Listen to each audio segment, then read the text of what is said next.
right, hello and welcome to History Club, everyone, for September 2022. And we are doing the American Revolution and the Constitution in celebration of Constitution Day, which is coming up this Saturday, September 17th.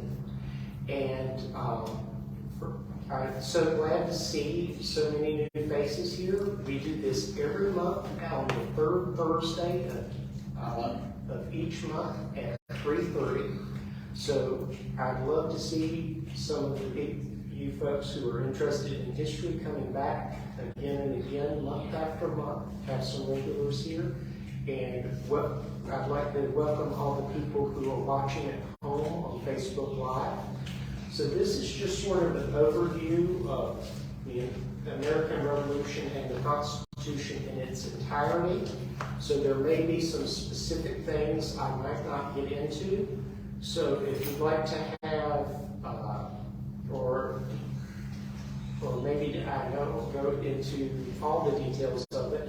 So if you'd like to have, if there's something you're interested in that I don't cover here today or only briefly touch upon, just let me know and we'll consider it for a future history club, and that goes for any topic. But we do plan them several months in advance, so please keep that in mind. All right, so without any further ado, let's get into it. Now, I wanted to start off with this quote to clarify why we have this presentation. And this quote is, "Knowledge will forever govern ignorance, and a people who mean to be their own governors must arm themselves with the power knowledge gives. A popular government without popular information or the means of acquiring it is but a prologue to a farce or a tragedy, or perhaps both." By James Madison. That quote ought to be up above every library. All right, so in order to cover the American Revolution, first we need to know what led to the American Revolution. So, one of the earliest causes was the Molasses Act. And if you notice, there's a 30-year gap between this one and the next one. So, molasses is a byproduct of the sugar making process, and at the time people would turn it into rum or use it as a sweetener. People still use it as a sweetener today. People would sweeten their tea with it. And the Molasses Act was an attempt by the British government to gain more tax money from the colonies. And this was one of the earliest attempts. But several colonies would ignore this, and there was a lot of smuggling going on, and we'll talk a little bit about that later. So the next cause I'm going to cover is the Proclamation of 1763, which stated that there were no new settlers west of the Appalachians. And that was a pretty big one because the French and Indian War had just concluded. And the whole point of the French and Indian War, it wasn't a war between the French and the Indians. It was the British fought the French for control of the Ohio River Valley. So we're talking about western Pennsylvania, Ohio, West Virginia, that area. In fact, George Washington was one of the people who was pushing for that new territory. And so when the British won, the Americans were ready to settle those new lands since they had defeated the French and the Indians, right? But those Indian allies of the French were not welcoming to a bunch of new settlers trying to take over their land. You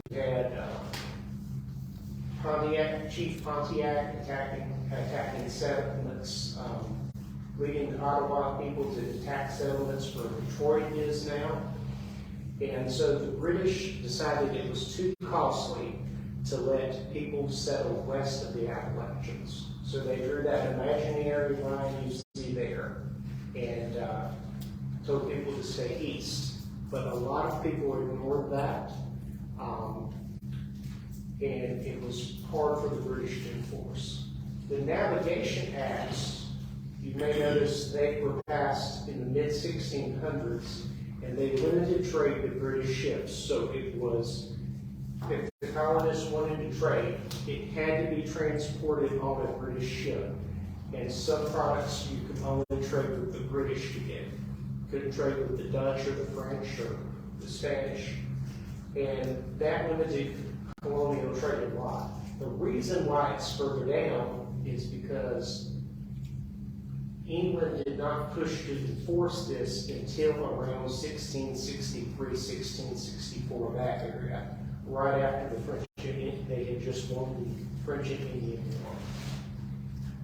So some other acts, so to get some more money off the sugar, since the Molasses Act wasn't working, they passed the Sugar Act, which is officially the American Revenue Act in 1764. It taxed not only sugar itself, but also other products like coffee, wine, indigo, and silk. Very unpopular. Another one was the Stamp Act. So you notice these stamps right here. So it's not a stamp like you get at the post office. It's a stamp like how the library stamps one of its books. And it was essentially a tax on paper. You would need it on legal documents, books, newspapers, even playing cards. And they would stamp the piece of paper with the stamp to show that the tax had been paid. And this caused a lot of outrage in the colonies based on the fact that they had no representation in Parliament. And Ben Franklin actually visited Parliament because of this. And there was a Stamp Act Congress, which was one of the earliest efforts of all the colonies to gather together in support against these laws. The Quartering Act. So this basically meant that British troops got to stay in your home, eat your food, and pet your dog. And not a thing you could do about it. The Townsend Acts were essentially to replace the Stamp Act after it got repealed. It was a tax on paper as well, but there was no stamp involved. There were also taxes on lead, glass, china. But the biggest one was the tax on tea, because the Townsend Acts were repealed eventually in 1770, but that tax on tea remained. So now let's look at some of the resistance, some of the pushback from the colonists. So in 1770, there was the Boston Massacre. You've probably heard about this. What happened was some Americans were standing around in Boston, were standing around taunting these British soldiers, these redcoats. We don't want you here. Get on out of here. You know, that sort of thing. Jeering them. And it's sort of a he said type of deal where the redcoats said, the colonists said, well, we were just jeering and we threw some snowballs playfully at them. And they said, no, they weren't just throwing snowballs. There was ice and rocks and sticks and stones. Claimed that some people tried to club them. But anyway, once the redcoats opened fire, and there were 5 colonists who died because of this. And Paul Revere made an engraving of it that became propaganda throughout the colonies. These British soldiers were defended in court by John Adams, who, despite being a patriot himself, believed in the right to a fair trial for everyone. and most of the soldiers were acquitted except 2 were convicted on the lesser charge of manslaughter. The Gaspee, this is a lesser known one. It was a British revenue ship that its job was to chase down the smugglers, collect the revenue off of them. And while it was chasing one ship, it ran aground, and then it was a sitting duck. The colonists there in Rhode Island, they gathered together and they went to the ship and burned it. There are ocean archaeologists who are still trying to find remnants of it to this day, and they can't find it. That's how thoroughly it got burned. So the Tea Act happened when the British realized that they needed to be making money off that tea. And so they decided what they do is they would give the British East India Company a monopoly on tea. So any tea bought or sold within the colonies had to come from the British East India Company. So colonial merchants are not able to conduct their business if they're buying or selling tea, if they're selling tea. So there were ships that the colonies refused to take the cargo of the British tea, and one of those ships sat in the Boston harbor. And eventually the colonists said, "We've had it. We're not going to let that tea sit in that harbor anymore. We're throwing it overboard." So they stormed that ship. They threw the tea overboard, and it caused huge property damage.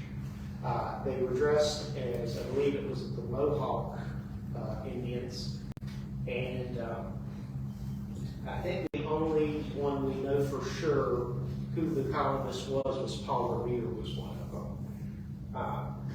And this led to the Untitled Acts being passed, or also known as the Corrosive Acts. These were a series of acts passed by the British that essentially put Massachusetts under direct military rule by the British government. And it shut down Boston Harbor, and it expanded and empowered the Quartering Act from earlier. So there was representation, not in the British Parliament, but the colonists had their own legislatures. The Virginia House of Burgesses, part of the Virginia General Assembly, was one of the earliest of those. These were elected officials, and among those who served in the House of Burgesses included George Washington, Patrick Henry, and Thomas Jefferson. The committees of correspondence were committees between the colonies to write letters back and forth to keep the lines of communication open. You had the Sons of Liberty, who was the rowdy bunch. They forced tax collectors to resign. They were the ones behind the Boston Tea Party, and there were led petitions, assemblies, and propaganda against the British.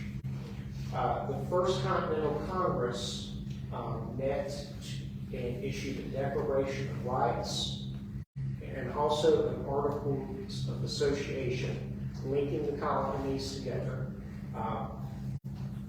against this British tyranny. And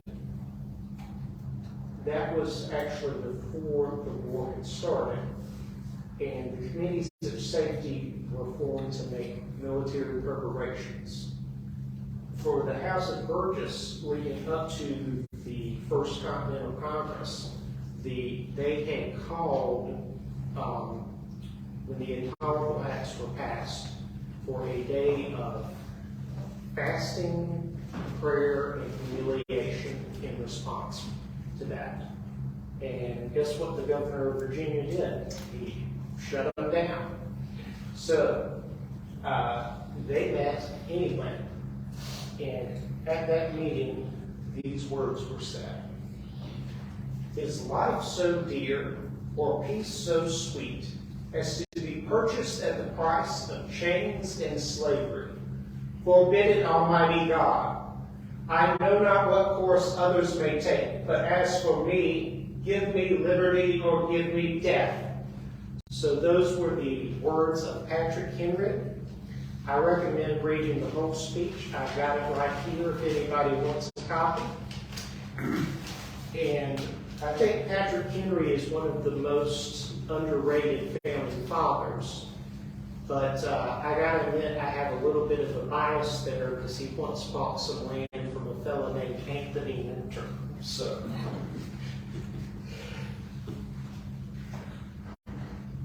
Now, getting into the war itself.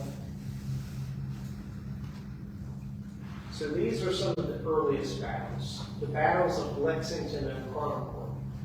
I've talked about Paul Revere before, and so now we're going to hear about the most famous part of Paul Revere's role in the American Revolution.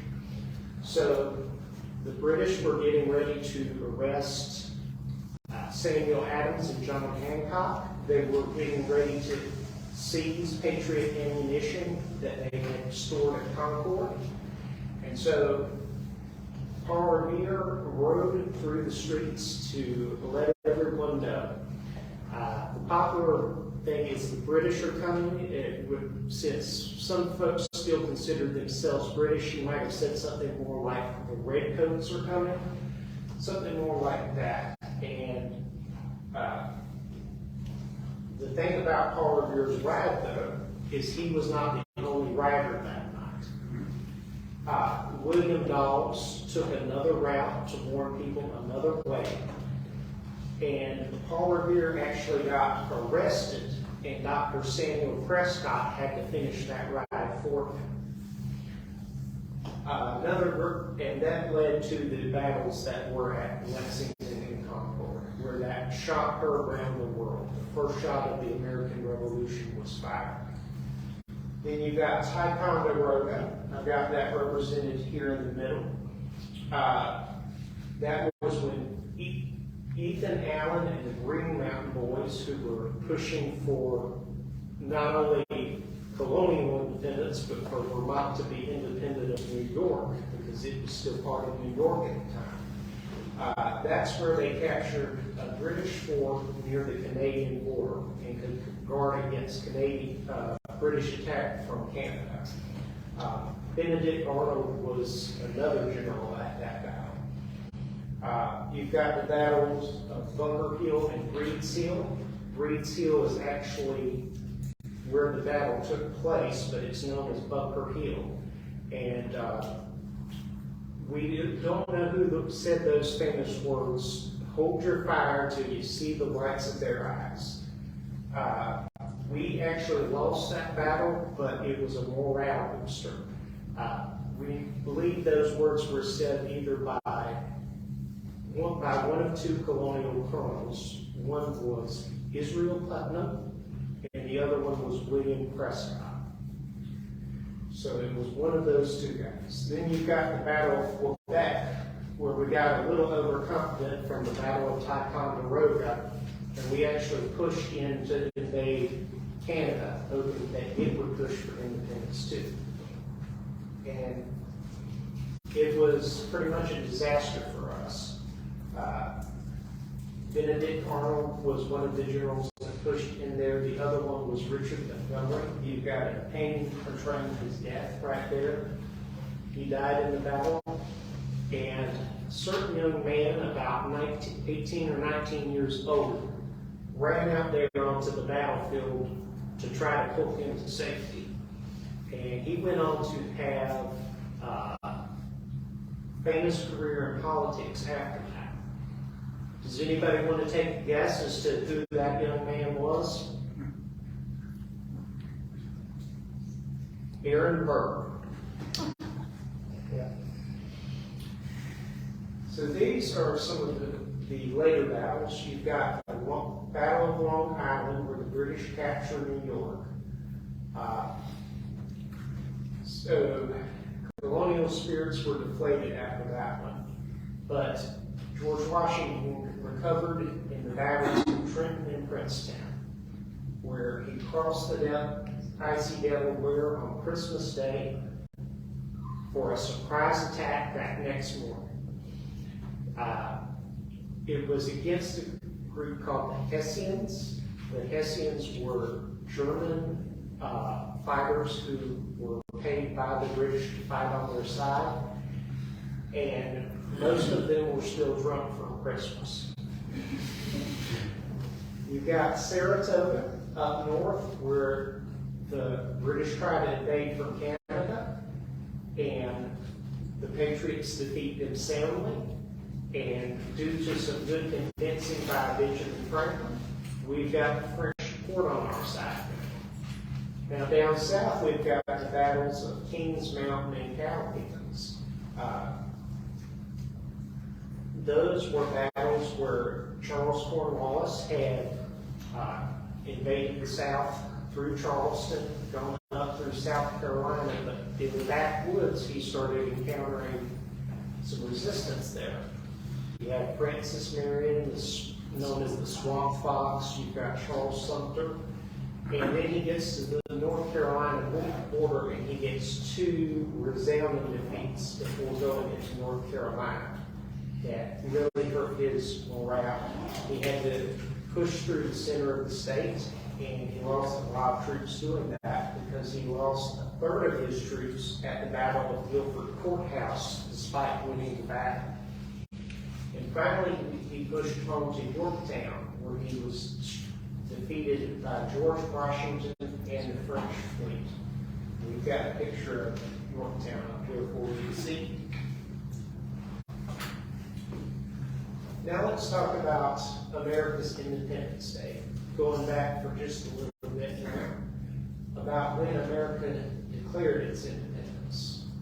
So you may be surprised to learn that America did not resolve to be independent on July 4th.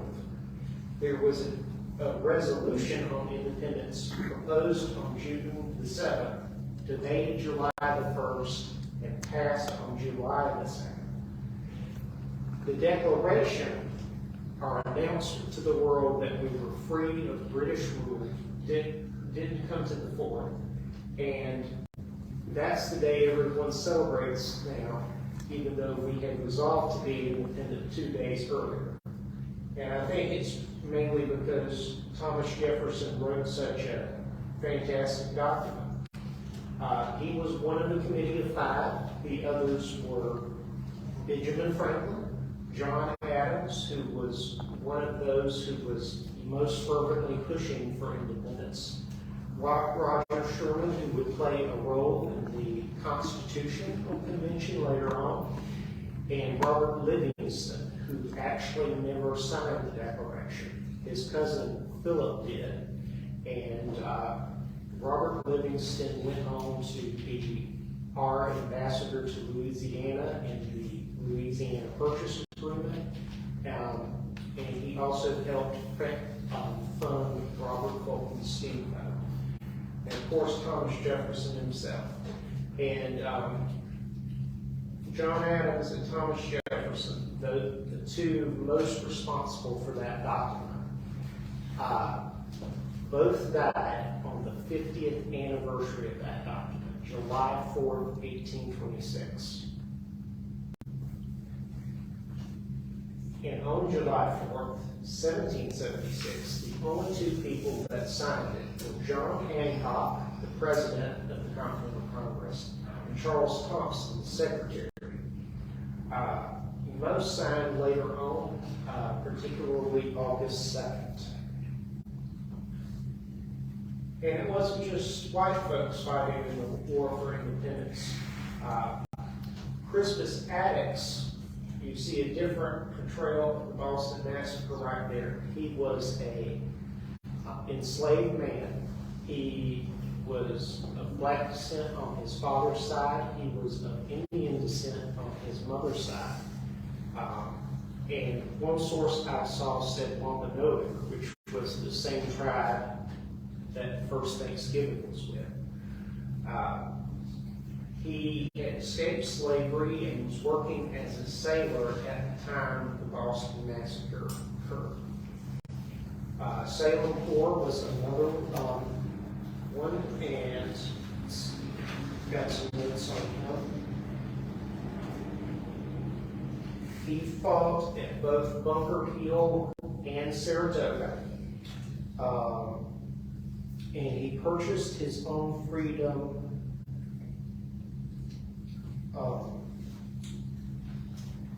and before joining the fight for independence. Peter Salem was still enslaved at the time, but his owners encouraged him to fight for independence, and he was present there at the first two battles of Lexington and Concord. Prince Whipple was the slave of William Whipple, who was one of the generals who crossed the Delaware with George Washington. So you may have never noticed, but a detail in that famous painting is that there is an African-American man rowing right behind George Washington. And many believe that's Prince Whipple. It may have been another soldier. Some have suggested Billy Lee, who was one of Washington's slaves.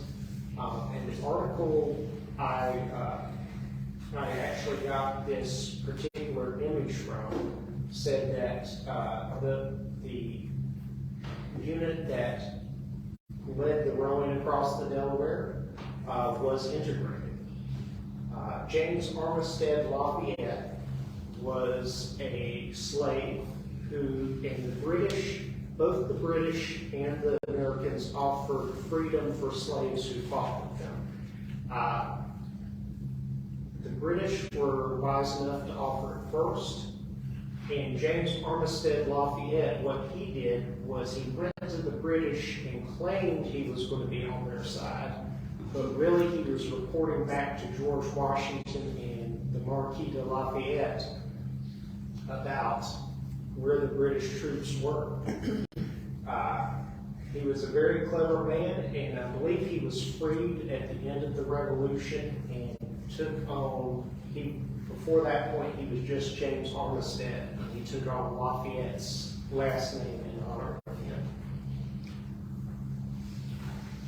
So going back to the Declaration, we hold these truths to be self-evident, that all men are created equal, that they are endowed by their Creator with certain unalienable rights, that among these are life, liberty, and the pursuit of happiness, that to secure these rights, governments are instituted among men, deriving their just powers from the consent of the governed. Thomas Jefferson.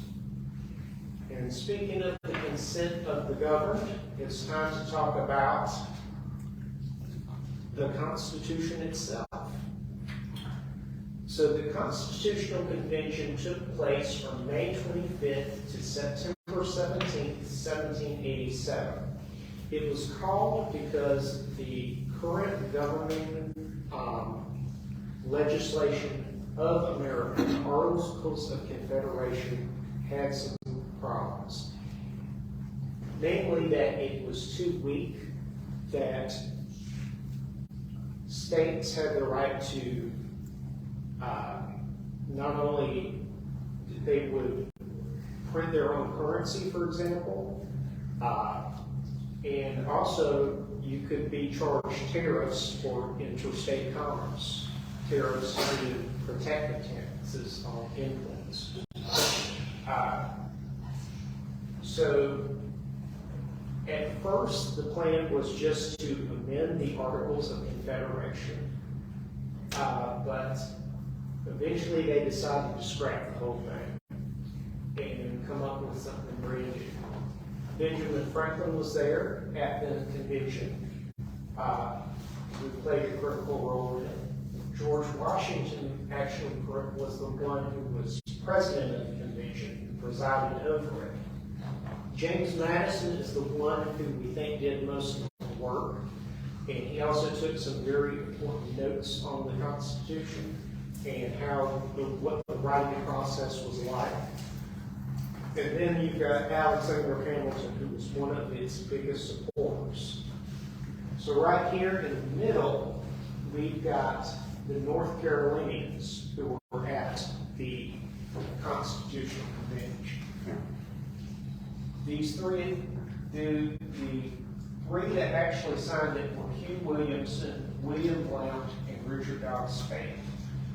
And of those three, only one was actually supposed to be in the convention. The North Carolina legislature chose Richard Dobbs Spade, Alexander Martin, William Richardson Davie, and two other men named Willie Jones and Richard Caswell, who was our state's first governor. Caswell was not in the best health at the time, so he required to do that. For Willie Jones, he was not interested in a stronger version of the Constitution. Hugh Williamson was the most active member of the North Carolina the North Carolina representatives. William Blount had actually left the convention and came back just in time for the signing. Richard Dobbs Spade went on to be one of our governors, and he would die in a duel, much like Alexander Hamilton. William Richardson Davie went on to be one of our governors, and he went on to found the University of North Carolina at Chapel Hill. And Alexander Martin was also one of our governors, but Martin and Davie did not sign that final document. So there's two big compromises you should know about when it comes to the Constitution. One is the Great Compromise, and one is the Three-Fifths Compromise.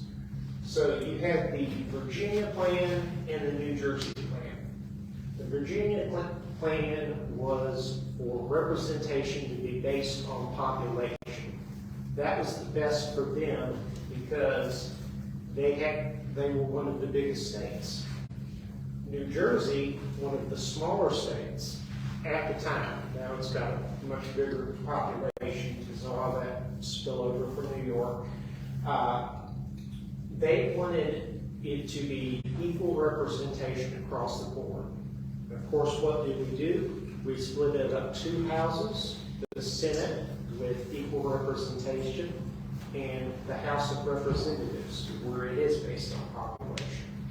The other thing was how that population would be determined, given that there were many states that still had slavery at the time, what that would look like. Would the slaves, given that they were not citizens, not be counted? Well, the Southerners wanted more representation. So what they compromised on was 3 out of every 5 slaves would be counted. Here you have the 3 branches of government, the executive, legislative, and judicial laid out. I won't go through and read all of that, but you can certainly look at it later if you'd like. And now let's talk about the ratification process. They needed 9 states to ratify. But this broke the country into 2 groups, the Federalists and the Anti-Federalists. The Anti-Federalists said, why did we spend a war fighting a central authority of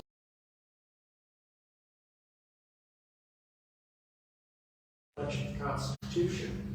He wanted a guarantee of rights too, and those first 10 amendments turned out to be the Bill of Rights. So, freedom of speech, press, petition, assembly, religion.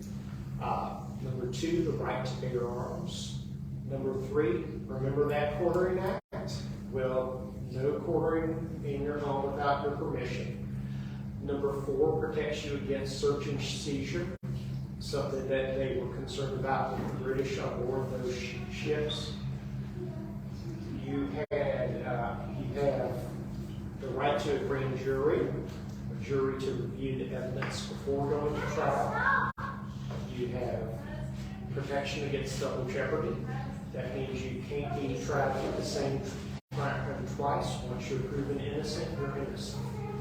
Eminent domain protection against government property seizure. You have the due process clause that says due process of law is in effect in the government taking property. And the right to plead the fifth. The right to a fair and speedy trial by jury of your peers, and also in the 7th Amendment it applies to civil cases. You have the limits on bail and punishment, so no excessive fines, no cruel and unusual punishment. And the 9th Amendment, which says just because it's not listed here doesn't mean it's not a right.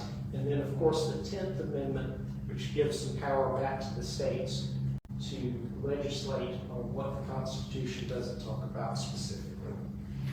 So we are going to end the presentation with this quote by James Madison, another James Madison quote.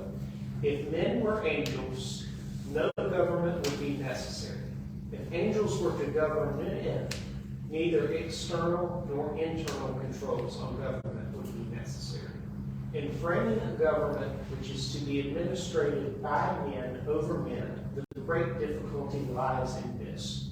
We must first enable the government to control the governed, and in the next place, oblige it to control itself. And so that is the end of the presentation. Here are I'm going to cite my sources now real quickly, and then we will open it up to a question and answer session.